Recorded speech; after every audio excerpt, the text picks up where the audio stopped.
서울의 겉보기에 평화로워 보이는 어느 아침, 당신은 따뜻한 커피 한 잔을 손에 들고 창밖으로 끝없이 펼쳐진 익숙한 도시의 풍경을 조용히 내려다보고 있습니다.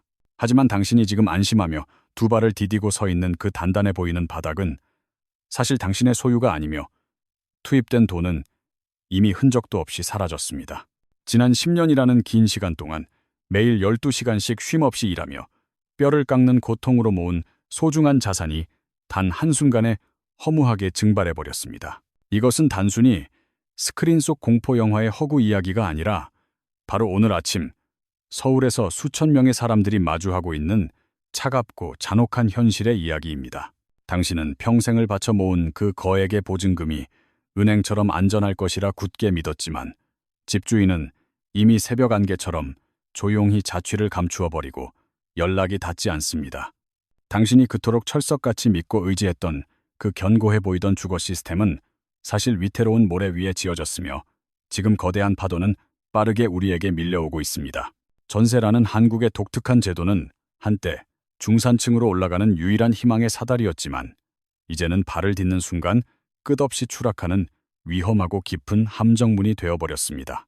시장의 금리가 조금씩 움직이기 시작했을 때 보이지 않는 곳에서 시작된 치명적인 연쇄 반응은 우리가 가진 모든 것을 소리 없이 파괴하기 시작했습니다. 당신의 소중하고 빛나는 미래는 낯선 타인의 탐욕스러운 도박판 위에 아무런 보호장치 없이 담보로 올려졌고 안타깝게도 당신은 그 치명적인 사실조차 전혀 모르고 있었습니다. 창밖을 내다보면 강남의 화려한 불빛은 여전히 아름답게 빛나고 있지만 그 화려함 뒤편의 그림자는 점점 더 짙고 어둡게 우리의 삶으로 드리워지고 있습니다. 우리는 지금 단순한 개인의 운이나 우연한 불운을 이야기하는 것이 아니라 구조적으로 매우 정교하고 치밀하게 설계된 거대한 시스템의 붕괴를 심각하게 이야기하고 있습니다. 당신은 이 10만 달러라는 거액을 집주인에게 건네주면서 이것이 미래를 위한 가장 현명하고 안전한 재정적 선택이라고 스스로에게 수없이 확신했을 것입니다. 하지만 당신의 그 막대한 돈은 은행 금고에 안전하게 머무르지 않았고 거대한 투기적 불길에 기름을 붓는 위험한 연료로 사용되어 이미 다 타버렸습니다. 당신이 존경을 담아 집주인이라고 불렀던 그 사람은 사실 당신의 생명 같은 자금을 카지노 칩으로 사용하는 무모한 도박꾼에 불과했다는 사실을 깨달아야 합니다. 이제 흥겨웠던 춤추던 음악은 완전히 멈추었고 앉을 수 있는 의자는 모두 사라졌으며 당신은 홀로 덩그러니 서서 다가오는 차가운 절망을 마주하게 됩니다. 이 위기는 단순히 물리적인 집을 잃는 문제를 넘어서 우리 사회를 지탱하는 신뢰라는 보이지 않는 가장 중요한 자본이 완전히 죽어가는 과정입니다. 아시아에서 네 번째로 거대한 경제 대국이 자신의 미래인 청년들의 꿈을 제대로 보호하지 못한다면 과연 다음에는 우리에게 어떤 끔찍한 일이 벌어지겠습니까? 당신은 매달 꼬박꼬박 월세를 내고 있으니 자신은 이 문제와 무관하고 안전하다고 생각할지 모르지만 지금부터 제가 하는 말에 주의 깊게 귀를 기울여야 합니다. 이 독특한 시스템의 처참한 붕괴는 부동산 시장을 넘어 우리가 가진 모든 은행 계좌에 강력하고도 파괴적인 충격파를 예외 없이 던지게 될 것입니다. 이 기계적인 작동 원리를 구체적으로 설명하기 전에 당신은 먼저 우리 발밑에 놓인 이 보이지 않는 폭탄의 끔찍한 규모와 파급력을 이해해야만 합니다. 당신이 왜 이 함정에 빠졌는지 이해하려면 우리는 먼저 2년 전 당신이 서명한 그 독특한 계약서를 해부해야만 합니다. 당신은 매달 월세를 내는 대신 집주인에게 그 부동산 시장 가치의 70%에 달하는 거액을 선뜻 건네주었습니다. 그 막대한 무이자 대출의 대가로 당신은 그 집에 거주하며 원금이 완벽하게 안전할 것이라고 순진하게 믿었습니다. 지난 수십 년간 이 기이한 거래 방식은 한국의 경제 기적을 뒤에서 조용히 밀어올리는 강력한 숨은 엔진이었습니다. 은행 이자가 낮았기에 집주인은 당신의 두툼한 보증금을 받아 주식이나 더 많은 부동산을 공격적으로 사들일 수 있었습니다. 당신은 주거비를 아꼈고 집주인은 부자가 되었으며 집값은 영원히 오를 것처럼 보였기에 모두가 행복한 것처럼 보였습니다. 그러나 이 거대한 금융 생태계는 지금은 완전히 산산조각 나버린 단 하나의 매우 취약한 가정 위에 위태롭게 서 있었습니다. 그 시스템은 내일이면 언제나 더 큰 보증금을 든 새로운 세입자가 나타날 것이라는 맹목적인 믿음을 전제로 작동했습니다. 바로 이 지점에서 우리의 이야기는 단순한 주택시장의 문제에서 거대하고 조직적인 범죄의 영역으로 은밀하게 전환됩니다. 빌라왕이라 불리는 그림자 같은 인물을 주목하십시오. 그는 서류상 수천 채의 집을 소유했지만 실제 현금은 한 푼도 없습니다. 그는 이전 세입자가 맡긴 보증금을 고스란히 가져다가 당신이 지금 살고 있는 그 집을 매입하는 데 사용했습니다. 그는 자신의 주머니에서는 단 1원도 꺼내지 않고 오직 서명 하나만으로 비싼 부동산을 소유하는 마법을 부렸습니다. 그는 이 위험천만한 마술을 수천 번 반복하며 오로지 빚으로만 이루어진 거대하고 불안한 제국을 쌓아 올렸습니다. 금리가 바닥에 머물러 있는 동안에는 음악이 계속 흘러나왔고 이 판에 참여한 모든 사람이 부자가 된 기분을 느꼈습니다. 하지만 세계적인 금리 인상이 시작되자 값싼 돈의 끝없던 흐름은 갑작스럽고 폭력적으로 완전히 멈추어 버렸습니다. 거액의 보증금 대출 이자를 감당하기 어려워진 새로운 세입자들은 더 이상 그 문을 두드리지 않게 되었습니다.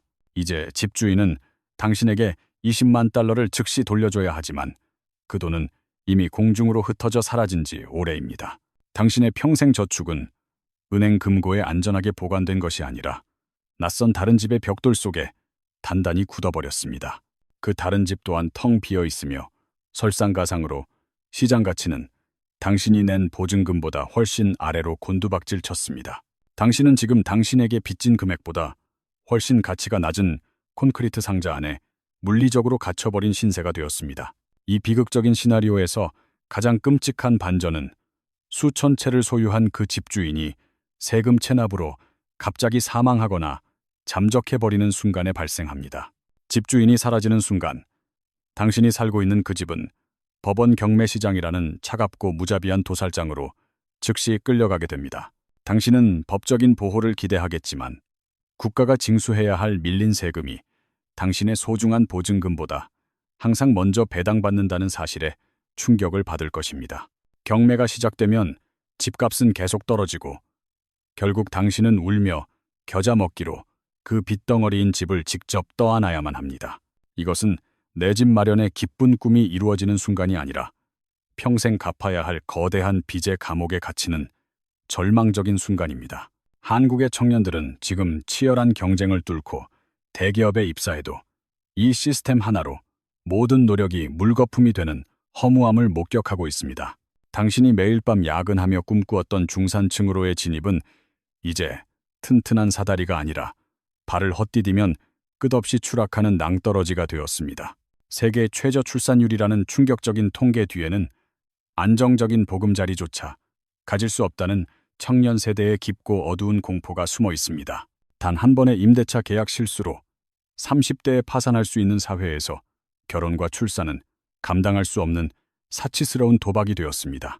뉴스에서는 연일 피해자들의 극단적인 선택과 눈물을 보도하지만 이 거대한 금융재난 앞에서 개인은 너무나 무력하고 작아 보입니다.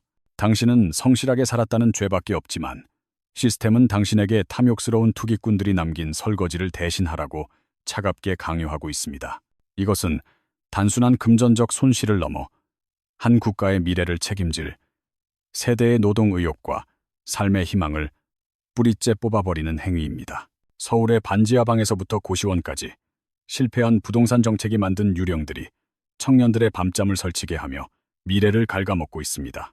당신이 걷고 있는 서울의 거리마다 겉으로는 평온해 보이지만 그 이면에는 경매 통지서를 손에 쥔 수만 명의 한숨이 배어 있습니다.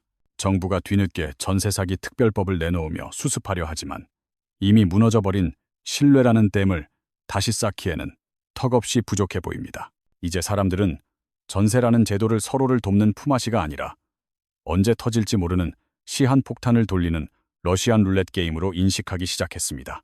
누군가는 여전히 부동산 불패 신화를 믿으며 버티고 있지만 바닥에서는 이미 썩은 냄새가 진동하며 붕괴의 조짐을 알리고 있습니다. 당신이 이 잔혹한 게임의 희생자가 되지 않으려면 지금 당장 눈앞의 화려한 숫자보다 그 뒤에 숨겨진 위험을 직시해야 합니다. 이 사태는 단순히 한국만의 특수한 문제가 아니라 빚으로 쌓아올린 자산 시장이 무너질 때 어떤 일이 벌어지는지 보여주는 경고입니다. 다음 파트에서 우리는 당신의 자산을 지키기 위해 지금 당장 확인해야 할 구체적인 위험 신호들을 하나씩 점검해 볼 것입니다. 당신이 스스로를 지키기 위해 가장 먼저 확인해야 할 신호는 매매가와 전세가가 위험할 정도로 근접해 있는 깡통 전세 비율입니다. 만약 당신이 건네는 보증금이 그 집 실제 가치의 80%를 넘어선다면 그것은 이미 집이 아니라 시한폭탄을 안고 있는 것입니다. 특히 주변 시세가 명확하지 않은 신축 빌라에서 집주인이 시세보다 높은 보증금을 요구한다면 뒤도 돌아보지 말고 즉시 그곳을 떠나야 합니다. 집주인이 이자 지원이나 이사비 지원 같은 달콤한 현금 보너스를 제안한다면 그것은 배려가 아니라 미끼를 문 물고기를 위한 낚싯바늘일 확률이 높습니다. 계약 전에 등기부 등본을 떼어보고 집주인이 이미 감당할 수 없는 수준의 근저당이나 빚을 그 집에 숨겨두었는지 반드시 당신의 두 눈으로 확인하십시오. 또한 당신이 이사하고 전입신고를 하는 바로 그날 집주인이 몰래 대출을 받아 은행이 당신보다 우선순위를 차지하는 꼼수를 부릴 수도 있습니다.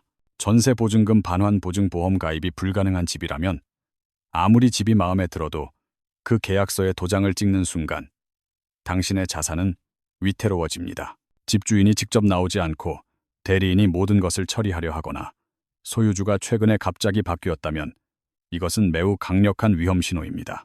이제 당신은 단순히 서류를 검토하는 차원을 넘어 주거에 대한 근본적인 전략과 사고방식을 완전히 뜯어고쳐야 할 시점에 도달했습니다. 매달 나가는 월세가 아깝게 느껴지겠지만 그것은 사라지는 돈이 아니라 당신의 목돈을 안전하게 지키기 위해 지불하는 가장 저렴한 보험료일 수 있습니다. 전세자금 대출 이자가 월세보다 저렴하다는 단순한 계산은 원금을 떼일 수 있다는 거대한 리스크 비용을 끔찍하게도 계산에 넣지 않은 것입니다. 당신의 전 재산을 한 명의 낯선 개인에게 맡기는 대신 차라리 비용을 지불하고 안전을 구매하는 것이 이 난세에서 살아남는 길입니다. 집주인에게 국세나 지방세, 체납 내역을 보여달라고 당당하게 요구하십시오. 만약 그가 화를 내거나 망설인다면 그것이 바로 당신이 찾던 정답입니다. 공인중개사가 모든 것을 책임진다는 말을 맹신하지 마십시오. 사고가 터졌을 때 그들이 물어줄 수 있는 금액은 당신의 피해액에 비하면 턱없이 부족합니다. 당신은 주변 부동산 여러 곳을 방문하여 그 집의 진짜 매매 가격과 월세 시세를 교차 검증하는 수고로움을 절대 피해서는 안 됩니다. 만약 건물 전체가 한 사람의 소유이고 모든 세입자가 전세로 살고 있다면 그 건물은 도미노처럼 한 번에 무너질 준비가 된 상태입니다. 특약사항에 전세보증금 반환보증 가입이 거절될 경우 계약을 무효로 하고 돈을 돌려준다는 문구를 반드시 명시해야 합니다. 당신의 소중한 자산을 지키는 것은 상대방의 기분을 상하게 하지 않는 예의보다 훨씬 더 냉정하고 중요하게 다루어져야 할 당신의 권리입니다. 정부 시스템이 당신을 완벽하게 보호해 줄 것이라는 막연한 기대를 버리고 최악의 시나리오를 가정한 상태에서 현금 흐름을 철저히 계획해야 합니다. 지금 이 순간에도 누군가는 설마 하는 아니란 마음으로 펜을 들고 있고 그 서명 하나가 10년의 노력을 잿더미로 만들고 있습니다. 2026년 현재 우리는 뼈아픈 교훈을 얻었고 이제 많은 사람이 목돈을 지키기 위해 비싼 월세를 택하는 시대로 진입했습니다. 이것은 경제적 패배가 아니라 통제 불가능한 거대한 도박판에서 벗어나 당신의 삶을 스스로 주도하겠다는 냉철하고 이성적인 선언입니다. 전세 사태는 단순한 법의 허점이 아니라 사람의 가치보다 벽돌의 가치를 더 높게 평가해온 과열된 성장 경제의 비극적인 결말입니다. 반도체와 자동차 수출로 국가의 지표가 아무리 화려하게 상승해도 정작 당신이 비를 피할 곳이 불안하다면 그 번영은 기만일 뿐입니다.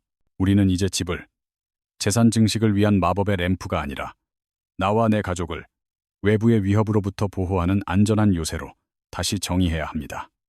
서울의 화려한 마천루들을 올려다볼 때 당신은 그 유리창 너머에 숨겨진 수많은 부채와 소리 없는 비명들을 꿰뚫어 볼 수 있어야 합니다. 차가운 보도블록에서 따뜻한 거실까지의 거리는 물리적으로는 짧지만 금융 지식이 없는 이에게는 평생 도달할 수 없는 먼 우주와도 같습니다. 누군가가 당신에게 원금 보장과 높은 수익을 동시에 약속하며 유혹한다면 그것은 당신의 미래를 훔치려는 가장 확실한 경고 신호입니다. 정부나 제도가 당신의 자산을 완벽하게 지켜줄 것이라는 안일한 믿음은 위기가 닥쳤을 때 가장 먼저 당신을 배신하는 칼날이 될 것입니다. 당신이 힘들게 번 돈은 당신의 피와 땀이며 시간 그 자체이기에 그 누구도 당신만큼 그 돈을 소중하게 여겨주지 않습니다. 집을 소유하지 못하면 이방인이라는 낡은 저주에 휘둘리지 말고 당신의 현금 흐름을 지키며 기회를 기다리는 현명한 전략가가 되어야 합니다. 시장이 다시 뜨겁게 달아오르고 탐욕이 이성을 마비시키는 순간이 오더라도 당신은 이 차가운 교훈을 절대 잊지 말아야 합니다. 부자가 되는 것보다 훨씬 더 중요한 것은 회복할 수 없는 치명적인 실수로 인해 게임에서 영원히 퇴장당하지 않고 살아남는 것입니다. 진정한 경제적 자유는 수십 채의 집을 소유하는 것이 아니라 어떤 경제적 충격이 와도 당신의 일상이 무너지지 않는 견고함에 있습니다. 이제 당신은 겉으로 보이는 화려한 숫자들에 현혹되지 않고 그 이면에 흐르는 자본의 진짜 흐름을 읽을 수 있는 눈을 떴습니다. 세상은 여전히 위험하고 불확실성으로 가득 차 있지만 준비된 당신에게는 그 공포가 오히려 남들과 차별화되는 기회가 될 것입니다. 당신의 서명 하나가 당신의 10년을 결정한다는 사실을 기억하십시오. 펜을 드는 손은 언제나 신중해야 하며 머리는 차갑게 깨어 있어야 합니다. 밤이 깊을수록 새벽이 가깝다는 말이 있지만 준비하지 않은 자에게 다가오는 새벽은 희망이 아니라 또 다른 시련의 시작일 뿐입니다. 서울의 밤거리는 여전히 아름답게 빛나고 있지만 이제 당신은 그 빛의 그림자 속에 무엇이 도사리고 있는지 정확히 알고 있습니다. 부디 당신의 소중한 안식처가 탐욕의 희생양이 되지 않기를, 그리고 당신의 현명한 선택이 당신을 안전하게 지켜주기를 진심으로 바랍니다.